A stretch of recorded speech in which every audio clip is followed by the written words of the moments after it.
pour autant perdu son originalité et sa douce mémoire.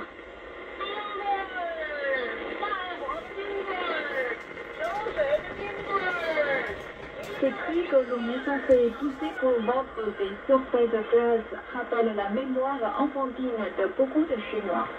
Souvent vues dans les rues, les boîtes enveloppées par des tissus épaisses pour maintenir la basse température, l'air froid qui monte lorsqu'on ouvre la couverture et les regards désireux des enfants vers l'intérieur de la boîte contenant les sorbets. Telles sont des scènes auxquelles on assiste pendant la saison d'été où les températures élevées sont au rendez-vous. C'est la meilleure saison de l'année pour beaucoup. Parlant des sorbets glacés qu'on avait goûté dans l'enfance, les Chinois se rappellent tout de suite la sensation de froid et de fraîcheur. Madame Yu, née en 1963, garde toujours un souvenir chérissant et heureux des sorbets. À cette époque-là, les sorbets étaient un produit de consommation somptueux. Il suffisait quelques sorbets sucrés pour remplir des jours enfantins de la douceur et de la joie.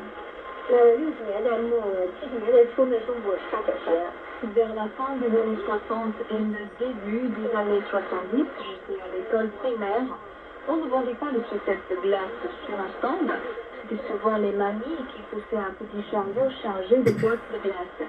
Les sorbets étaient posés au-dessus des nattes de coton en bas de l'intérieur de la boîte. En général, on ne comptait que quelques dizaines de sorbets dans une boîte. Encore petit, nous attendions à la maison où une fois, on entendait les cris de vendre les sorbets aux alentours de l'entrée de l'école.